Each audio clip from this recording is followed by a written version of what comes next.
Morning, I'm your speaker, so hopefully that won't disappoint anybody today. So this morning I handed out two handouts. Does everybody have one? The home stretch and then what you need to know brochures? Okay. So the first one on the home stretch portion for it, it says the 7 years before you retire, but it actually is not only the 7 years, but also as you get into it. Right? So, I'm sorry? The home stretch, right?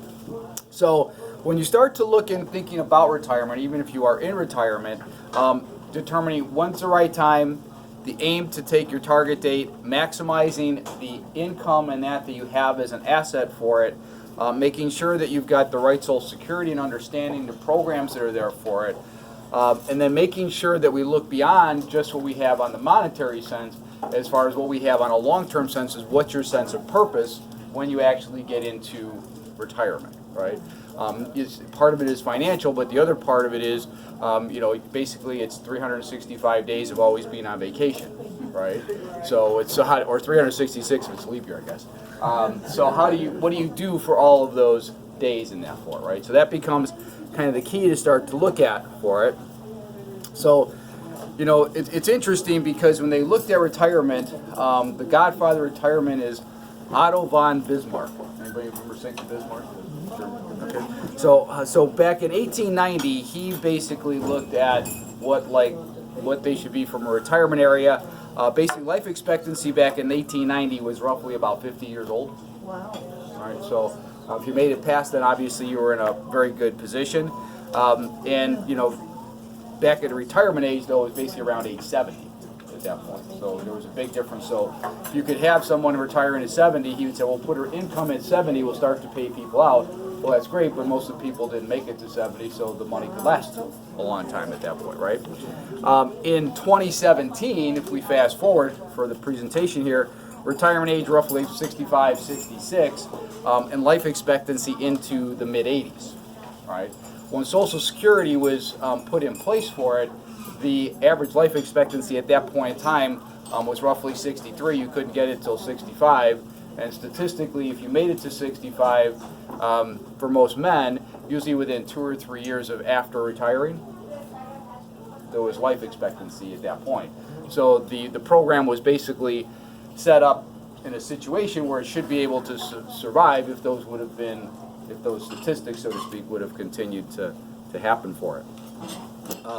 So starting to look at, when you start to look at when's the best time to retire, or when's the best time to start taking that income for it, there can be many factors that go along with it. Health can be one of them for it. Obviously age is another portion. The profession you're in can be another portion for it. I have several clients who are in the trades, and what they're finding out, because those pensions have not funded as well as what they thought, they're finding that they thought they were going to be able to retire at 62, but now because the trades and unions haven't funded the pension, therefore, now they're changing it to 65. So just when they thought they were going to be able, so to speak, to get out, they're not going to be able to get out, right? At least at the time they thought that they could get out for it, right? So in understanding pensions and that for it is a big portion, because if you do have, or are fortunate to have a pension there for it, the question then becomes, is it going to be there, A, and B, is it the same time I can start it when I thought I was going to be able to, right? So especially if you're in a physically demanding profession and that for it, great 67 or 68 for retirement for it, but physically you may not be able to do that, perform that function anymore for it, right? So people that are in those type of situations, we may need to plan differently for an earlier, so to speak, retirement, just from a physical standpoint, right?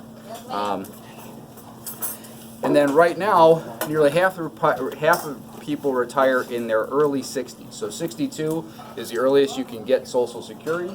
We find a lot of people starting to take it, even though that may not be the best time to take it, just because you can get more if you were to wait and that for it, right? So, give you sure.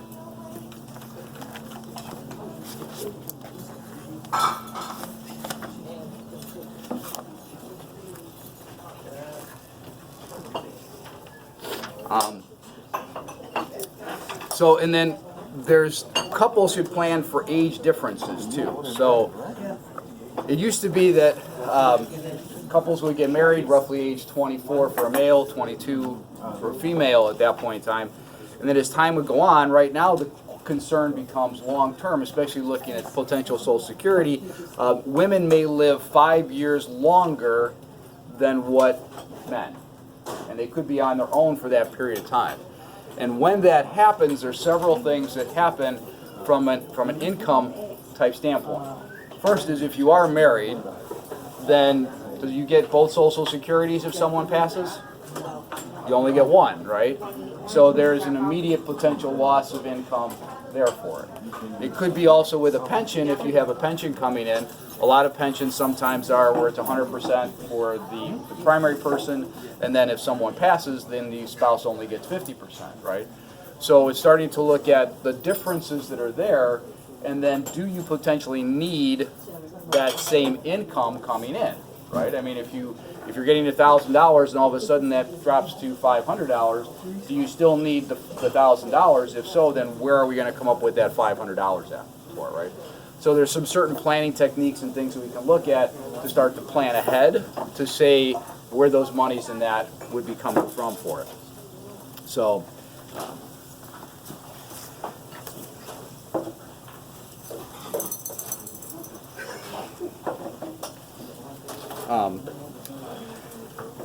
so important ages started looking at retirement. At age 50, you can start to do a catch-up provision for those people 50 and older. You can start to put more money into retirement plans and that for it.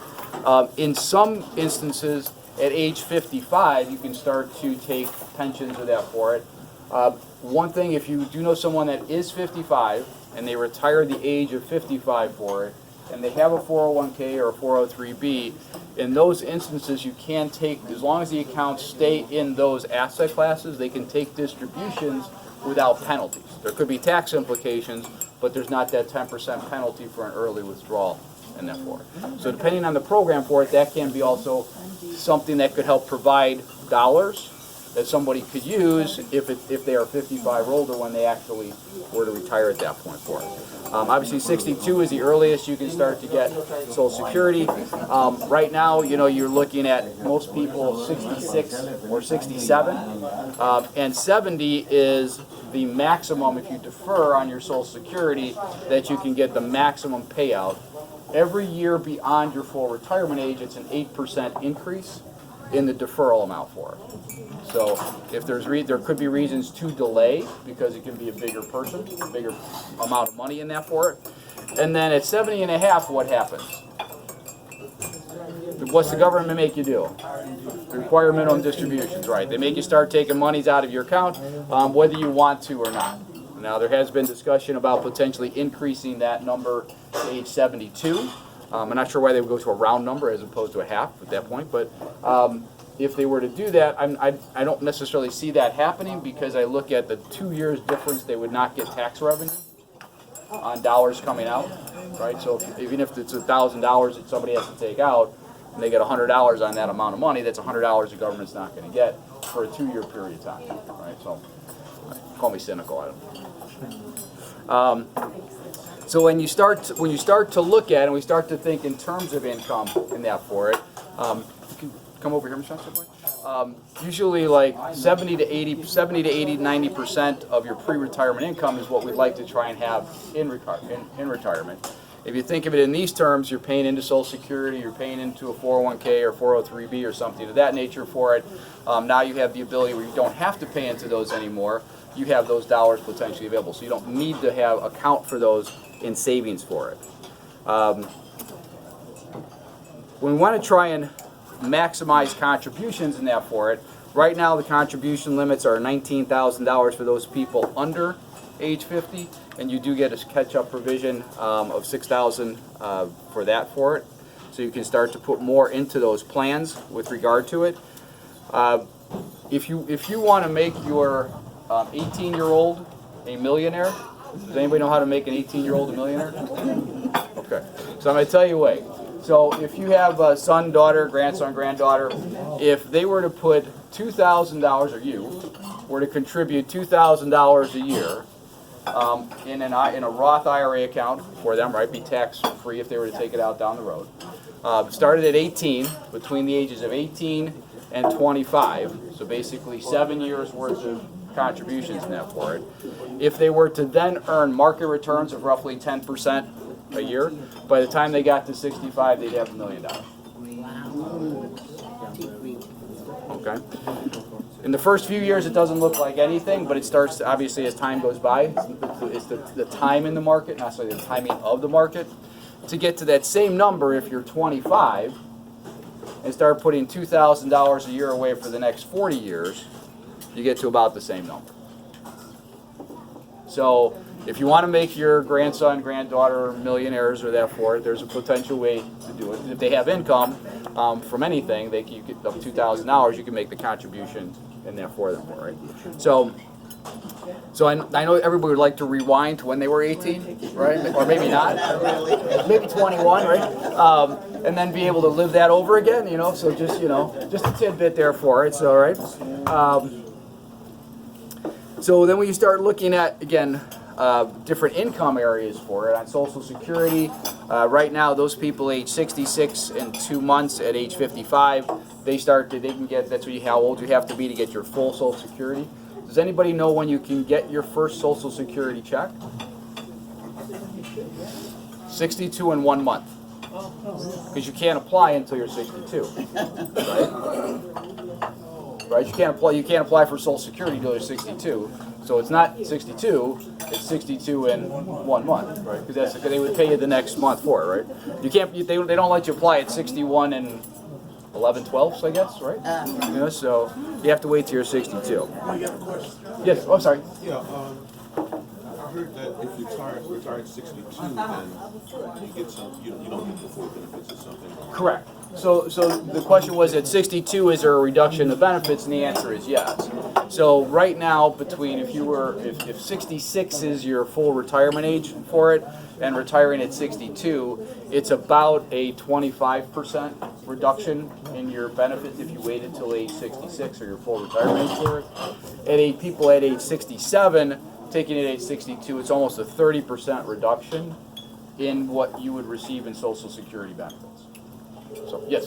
But keeping in mind, I'm piggybacking on this question. If you look, supposedly in 2035, it's going to be a 20% reduction in the benefits. Is that correct?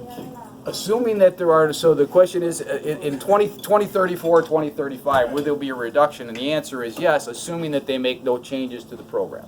So if you're receiving Social Security today, and they make no changes as far as contributions or anything else for it, no cost of living of that for it, in roughly 2034, 2035, everybody across the board gets basically a 25% reduction, ballpark 25% reduction in their Social Security benefit. So if you're receiving $1,000 in 2034, 2035, assuming again they've made no changes in that for it, you'll get roughly $750. It's just not you, it's going to be everybody across the board that's receiving the program. At that point in time, statistically, based on I think the budget, is that there would be enough money coming in through payroll taxes to cover Social Security up until 2088, I think, was what the last number was for it. So it would be a 25% reduction, but everybody would get it, right? So obviously, I think they're going to make changes before then. They've already started to make those. Some of the changes are they keep increasing the highest income level for it. So last year was roughly if you made $128,000, more than $128,000, you didn't pay in any more Social Security taxes. They've raised that, I think, for next year up to 135, 132. So now so they got another $5,000 or $6,000 that they're going to collect Social Security taxes on. Most likely what you're going to see happen is that they will continue to increase that number. So maybe they'll make it $500,000, $1 million, whatever the number is that they want to make on there for it. They could potentially increase payroll taxes. If they do that, that can be a problem because employers also match on Social Security benefits. So if they increase those taxes, you could see potentially reductions in employment because now the employers are picking up additional costs with regard to that for it. So there's double-edged swords that kind of go along with everything that are there. It's just a matter of which one makes the most sense for them. Thank 35,000 max. For this year, I believe it's about, Hold on, question. yes, When is the full age for retired 66 and you decide retire at 65? What is the? so if you retire at 65, your full retirement age is age 66 and you retire at age 65, that difference on there, you're looking at about a 10% difference in the income there, a ballpark.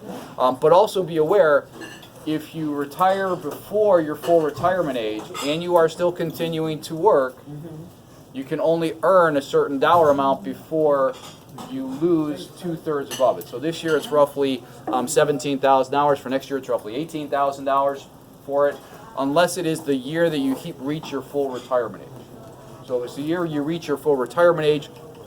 For this year, I believe it's $42,000. For next year, I believe it's roughly $46,000. Right. So if and it's from the point in time that you file for your Social Security. So if your birthday is later in the year and you have a job but you don't retire, let's say your birthday's in October, and you work the whole 10 months in that for it, they don't count that income against you if you were then to apply for your Social Security in October. It's only after October that it would matter, so 2 or 3 months after that, right? So they're not going to penalize you because you happen to work the whole year for it, right? Now, if your birthday's in January and you work 1 month and then all of a sudden continue to work at that job and file, then obviously there could be additional income, taxes or therefore. Yes? So you can only make up to 17,000. Before anything get over, penalized. correct. For every dollar over 17,000, there's roughly a 2/3 reduction in your Social Security. You lose it on the front end, but they do keep track of it on the back end for it, so you can potentially recover those dollars at full retirement age for it, but it's not 100% recapture, so it's not every dollar, because remember, you took it 5 years or 4 years earlier than what you were supposed to be able to at that point for it. So there would be some you still get some more, but it wouldn't necessarily be the whole amount of money that you would receive. So you receive your retirement check, your Social Security check, and your payroll check, but it can't exceed 17,000. Your earned income cannot exceed that. So if you have rental income, if you have dividend income, if you have income from investments and that for it, that does not count as earned income. So the IRS defines basically two types of income, passive income and earned income. Passive income would be if you receive dividends from corporations, if you receive interest and that for it, those are all passive. You didn't have to do anything, so to speak, to get that money. You just bought whatever you had and then they paid you for it. Earned income is you actually got up and went somewhere, right? You worked at Home Depot, or you continued to work at your current existing job or that for it. That would be earned income. You actually had to go and earn it and that for it, right? So if your earned income, not your passive income, is over a certain dollar amount, then there's going to be potential penalties and that for it, right? Any additional questions on that? And that's what you were saying, if it's still over 17,000. Correct, for Social Security. So next year it goes up. Everything is indexed up in that for it, so it will have some potential positive effects going forward on it. So the other part. You saying dividends are passive income? Correct. So dividends, interest from savings, CDs, interest from bonds, rental properties, unless your rental property is your business. So if it's actually your business, if you have a business named, I mean, if you have Milton Flanagan Enterprises and I have rental properties as my business, so to speak, then that's going to be earned income because it's going to be considered my business. If I have a 3-flat, so to speak, and I've got 2 rentals on it, that's going to be passive income at that point. Right? So it depends on. I mean, so it's a yes/no answer depending on how it's set up, right? So when we start looking at happiness factors, so to speak, in retirement, one of the main ones to look at has obviously to do with health, right? The healthier we are, the more that we're going to be able to do things, we're going to be able to get out and that for it. As our health were to decline, then obviously our happiness in retirement might potentially go down, right? Because we're not as healthy to be able to do the things we want. Friendships are also important, as well as family, or maybe family's not, depending on what your perspectives are with it. So it's always important to be able to look at different areas and understand what's important to you and what it is that you want to be able to do either pre-retirement or actually in retirement, right? So the financial aspect obviously is very important, but what now if you've got 365 days of vacation, how are you going to fill up those 365 days, right? I mean, for most people when they're working, if you think of it in these terms, there's about 8 hours of sleep in a day. You have about 8 hours of work in a day. That's 16 hours right there, right? And then you've got 8 hours to potentially do something else with at that point. Well, that 8 hours of work isn't going to be there. So how are you going to fill in that 8 hours every day for 365 or 366 days a year, right? So how do you do that? So doing things that you want. It could be contributing to a cause. It could be visiting family. It could be pursuing hobbies that you weren't able to pursue when you were working in that for it.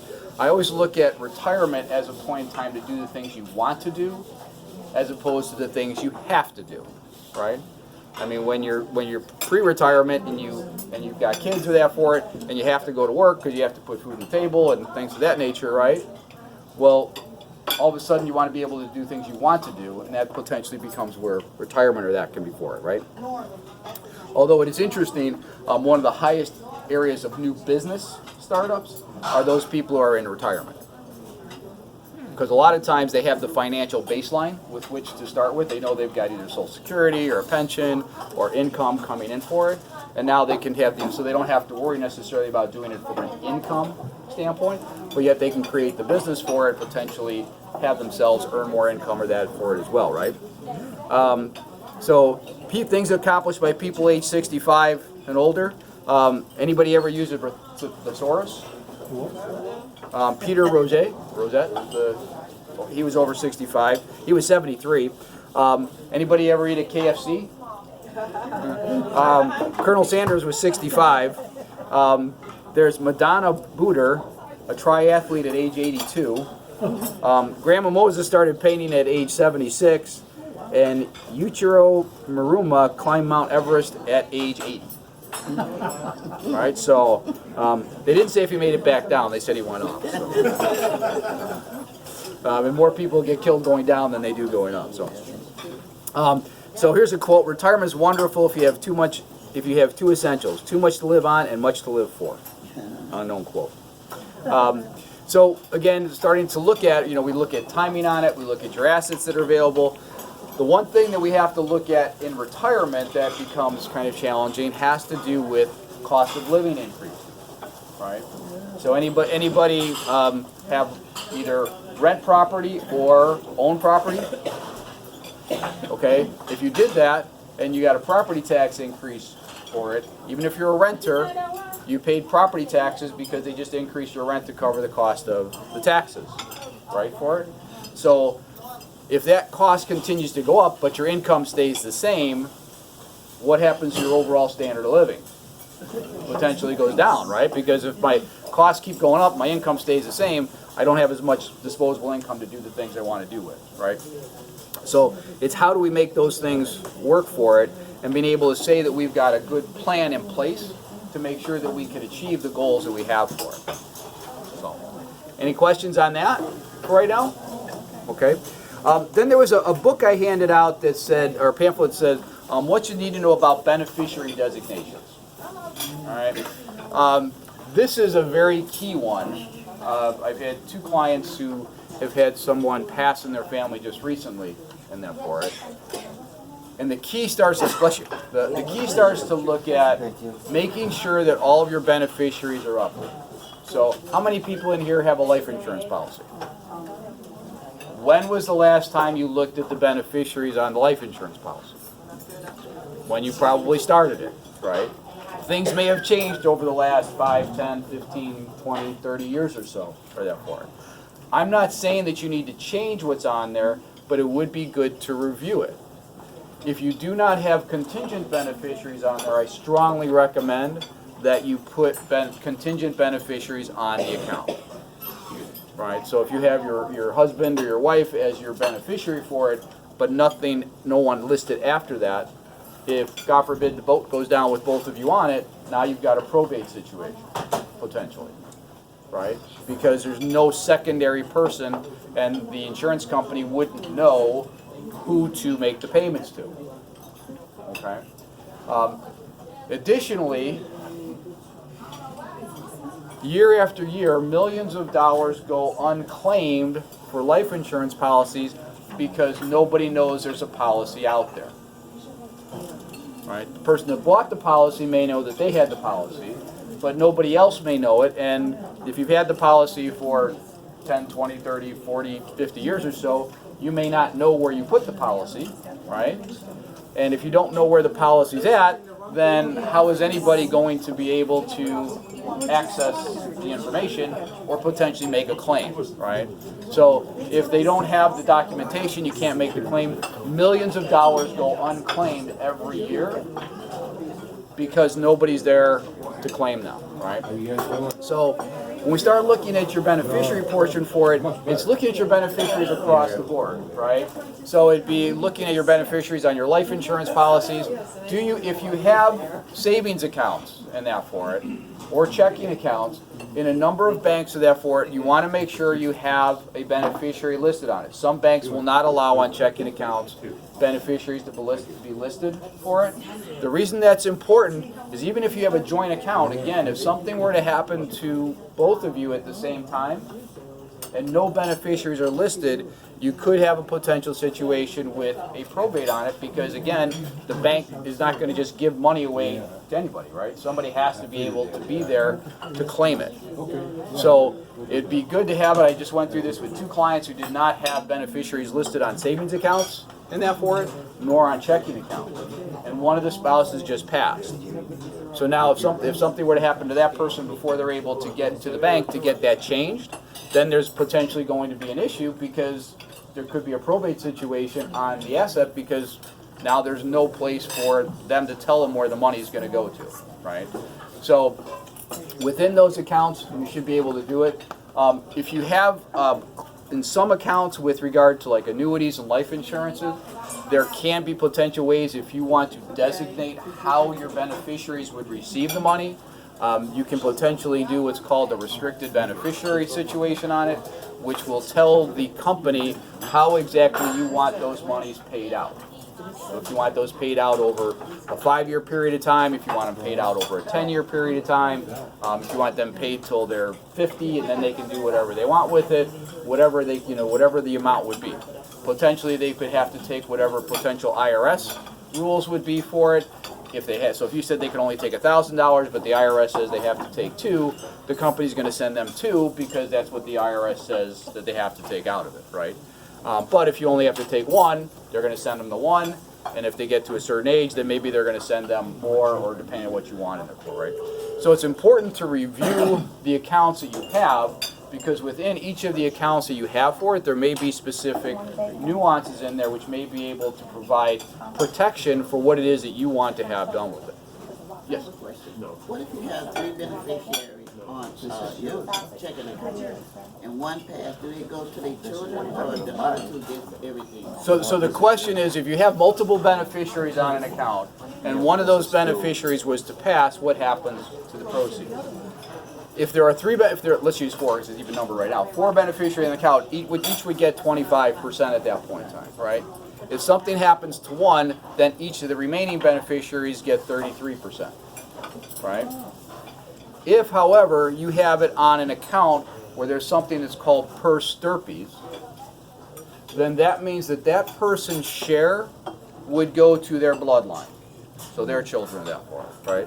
So if you have 4 people, one person passes, that person's that passes, if it's set up on a per stirpes basis, is going to go to that person's, your grandchildren essentially at that point, right?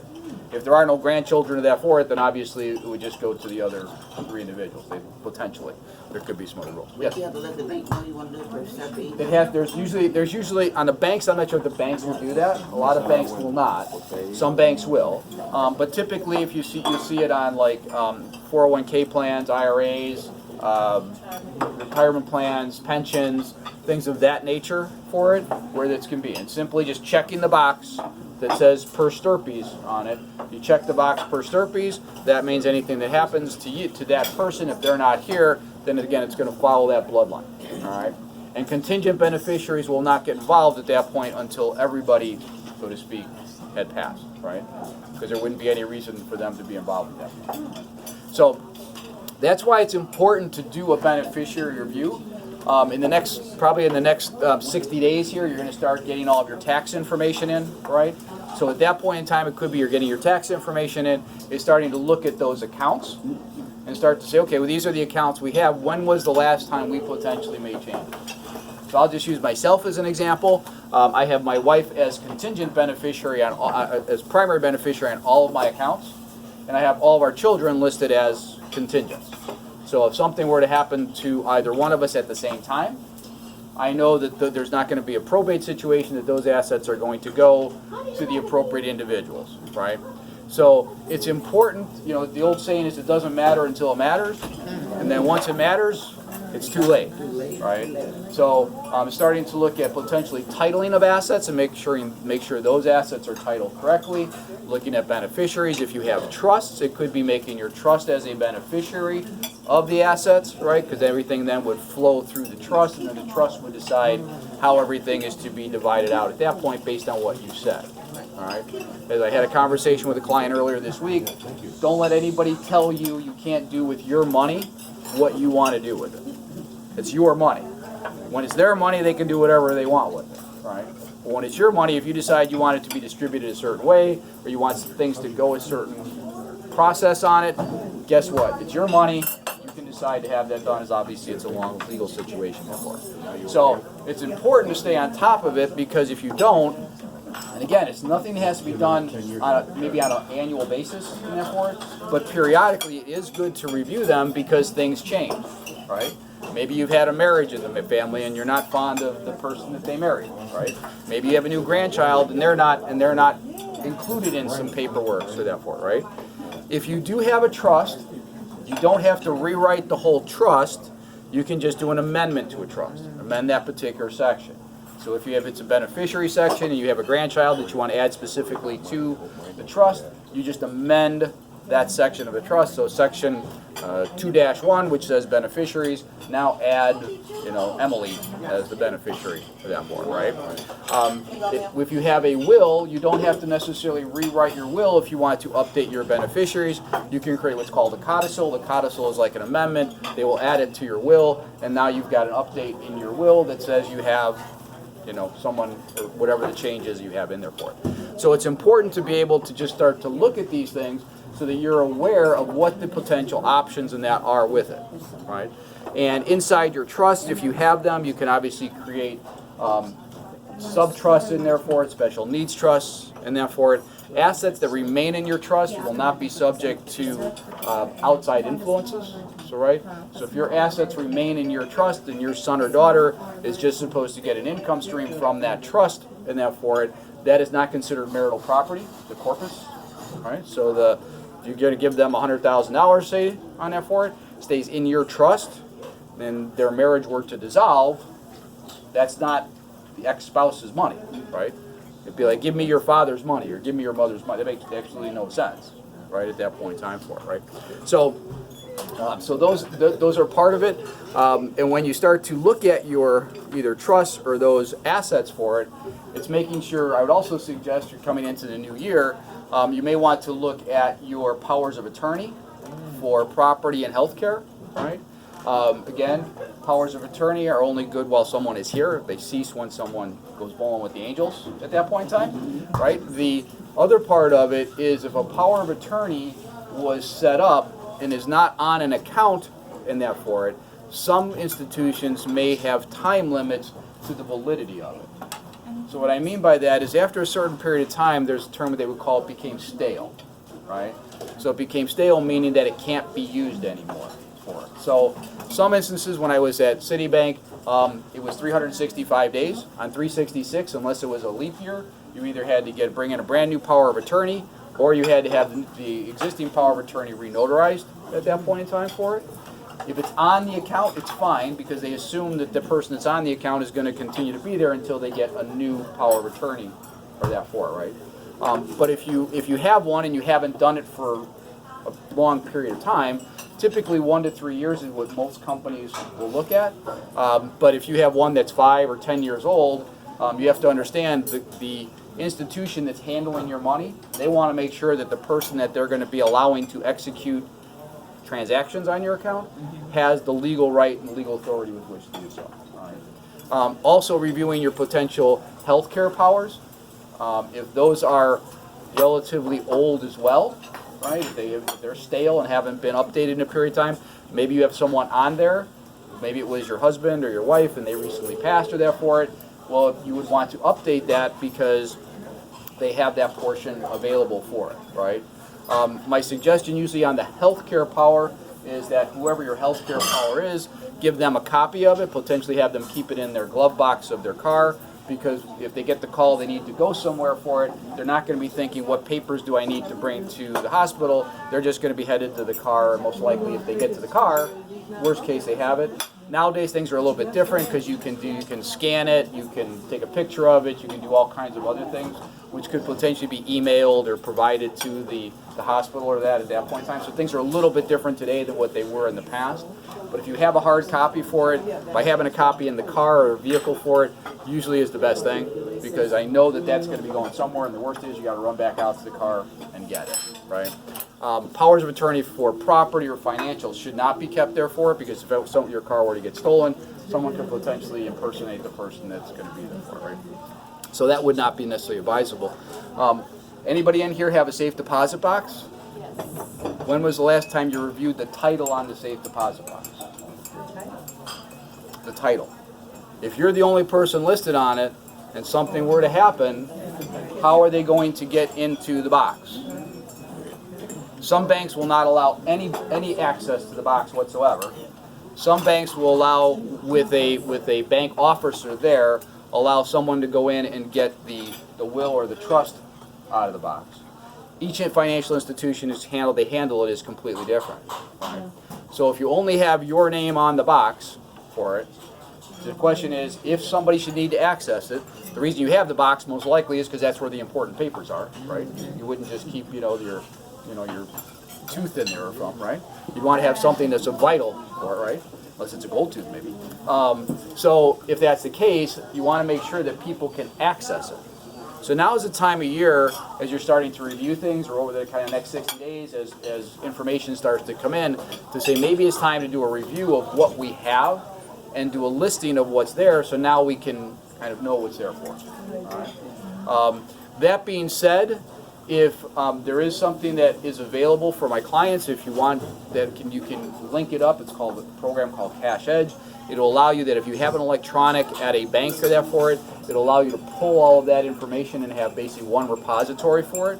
It shows up where I can see it, but it also becomes a repository so that if anybody has to access your information, they could have a one-stop shop, so to speak, where they could pull this information up and they know that you have bank accounts at 4 different banks, right?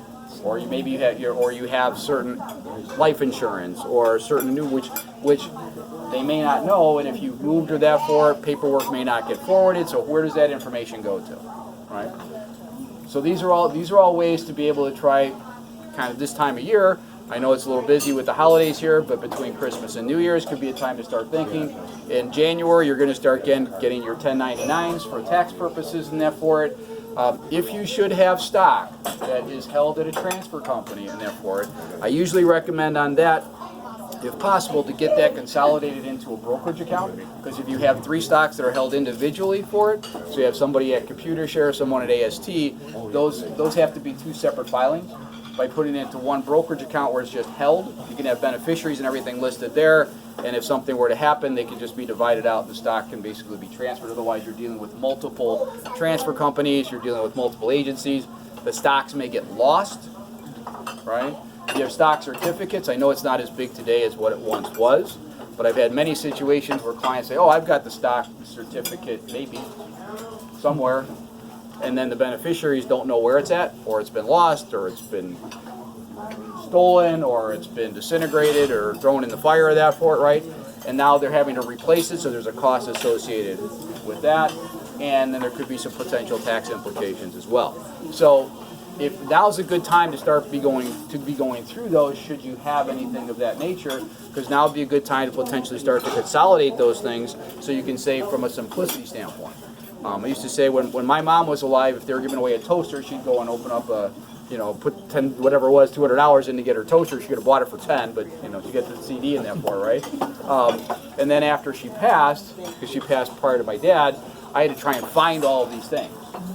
And after handling my parents' affairs for about 10 years, after my dad passed, I had taken care of paying property taxes, income taxes, consolidated accounts, IRAs, took care of all that for it. About a year after my dad passed, I get a call from my sister that says, Mom and Dad's name is in the paper. This one they used to print in the paper, the Sunday paper, the lost property portion in that for it, right?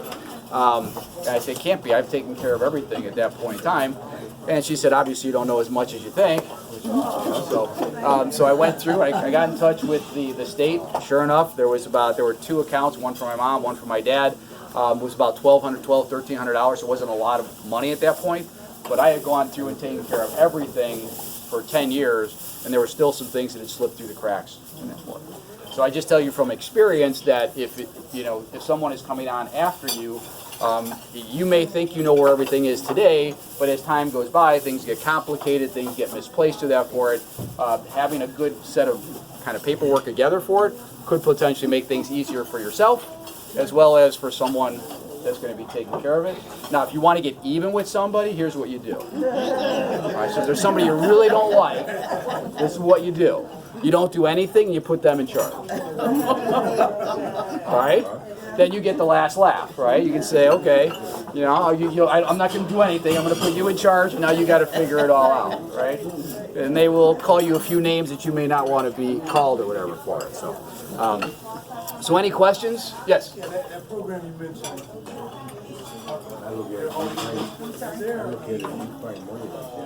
Note field in there where you can put information like my insurance. I'm not sure. I don't believe so. That'd be a good place. I don't believe there is. I think it's just a link. So if you have an electronic link to Bank of America, let's say for it, it'll pull in that information, but it won't tell you, like what bank, what location, if it's on 95th Street or if it's in, ORLAND Park or wherever it's at for it. We will not do that, but at least you'd have the account number, so you'd be able to track information from there. You can't pay bills or anything off of the site. It's strictly just an informational site for it, but it really is truly a good repository in that everything is there that you can link in for it, and if it's there, then at least there's someone to be able to track it down.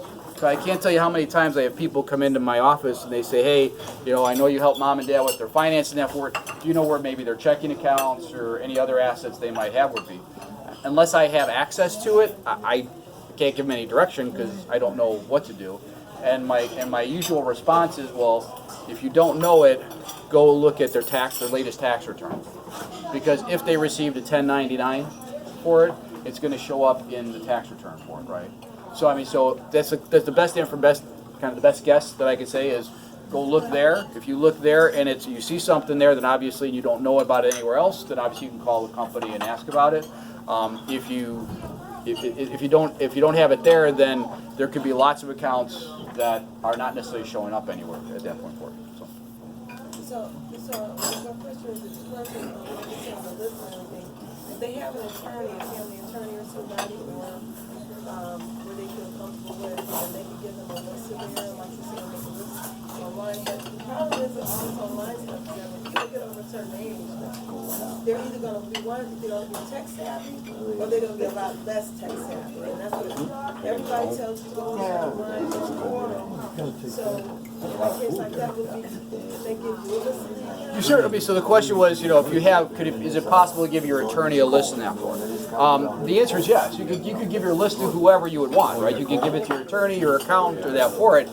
The one challenge potentially becomes with the attorney or the accountant is what happens if that attorney retires, right? And if there's nobody that picks up their practice, so to speak, some attorneys will call their clients and say, hey, I'm retiring. I have no one that's going to take over. If you want your information, get it, right? Some attorneys just are, they just close up shop, right?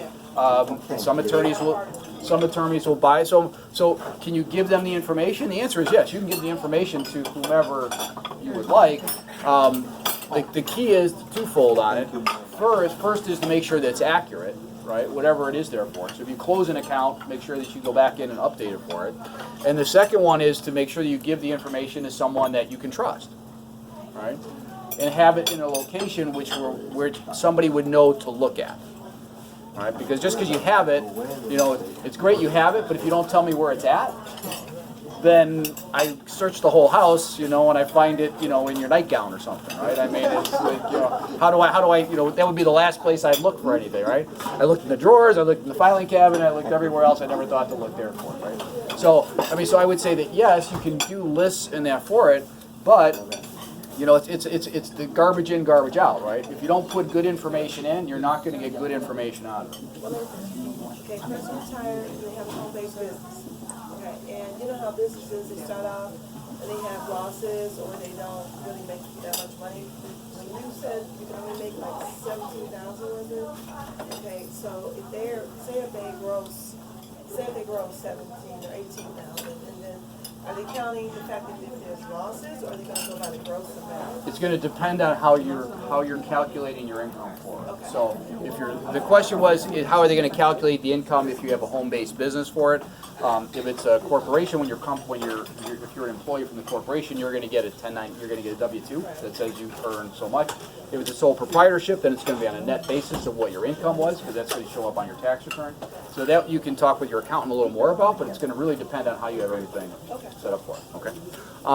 So everybody that knows about their Social Security, that you got a nice increase, right, in your Social Security coming up for 2020.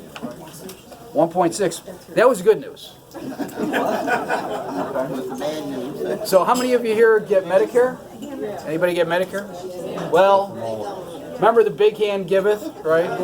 And the small hand taketh away. You know, so for next year, for 2020, the number I'm trying to get it here. The number for next year, so this year it's roughly, if you're under 85,000 single or 170 joint, it's roughly $135.50 a month. For next year, drum roll, $144.60. So it's roughly a $9.10 increase in what so remember you got about, on average it's going to be about, I think, $18 to $20 increase in Social Security, right? Well, roughly about half of that is going to go to Medicare. But here's the other part of it. That $20 that you got, what happens? What's that other additional $20 considered? Income, right? Taxable income, right? So now you're going to have to pay potentially have to pay tax on that $20, and the $9 you're going to pay to Social Security or to Medicare is not deductible, potentially, right? So you're at the end of the day, let's just put it this way: I don't think you're going to be buying a lot of coffee, all right?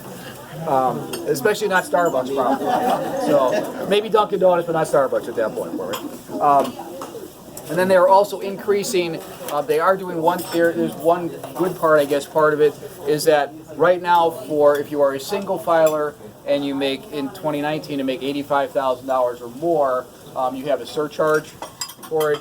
Next year, they're raising that income level to $87,000 for a single filer, and it also goes up for married couples filing joint in that for it. So in 2020, the number's increasing to $144.60, even though the 1.6 cost of living for the average beneficiary, that means going from a monthly benefit of roughly $1,479 to $1,503, subtract the $9.10 increase for Medicare and taxes. Yes? 87,000, that's earned income? Earned income.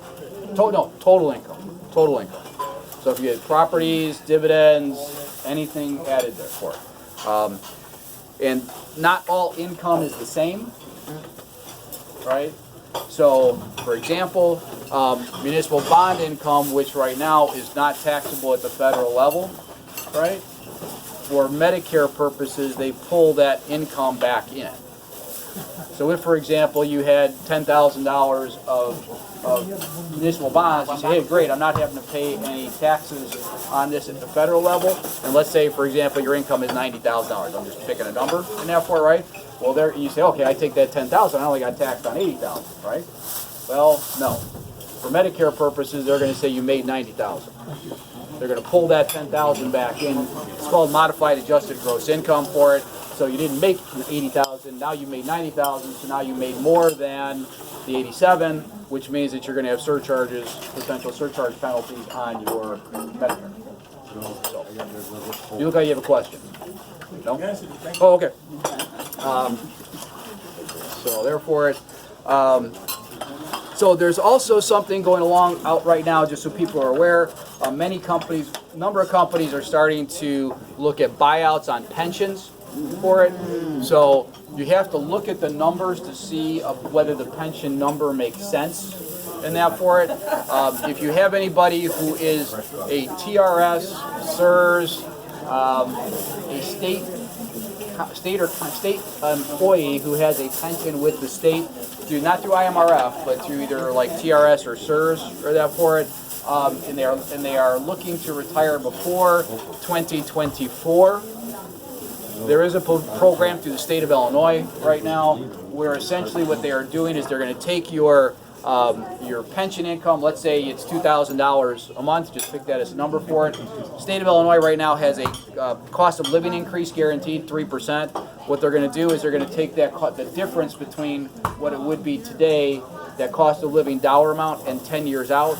They're going to give that as a lump sum of money for it, and basically the person would not receive a cost of living increase. They'd be locked at that $2,000 for 10 years, but they would have gotten this lump sum of money. I don't know how it makes sense for the state to be paying out hundreds of millions of dollars potentially for it, but they supposedly think they're going to make a lot of money with regard, save a lot of money in there for it. Could be. It could be. We'd have to look at the numbers for it. So depending on the amount that you're receiving, if you take that lump sum of money, you can transfer it into an IRA account, which you could potentially start receiving income from right away as your own, because it's your lump sum. You can potentially let that asset grow, which could potentially give you more income, right, than what you would receive with the cost of living increase in that for it. So it's not a yes or no answer. It's we have to look at each specific individual situation, see what the dollars are, and then make a decision from there. So the one if there is a quote unquote good thing for it, one potential aspect could be that you've got a lump sum of money, right, that you put beneficiaries on, and that you know that money is going to go, assuming you don't need it for income at that point, right? You know that money is going to go to someone. So essentially, if you get, I did it for my wife, and I think the number was about $80,000 that she would get at retirement for it. So if that was the case for it, then she would get a lump sum of $80,000. God forbid she were to pass the next day for it. Beneficiaries would get that roughly $87,000.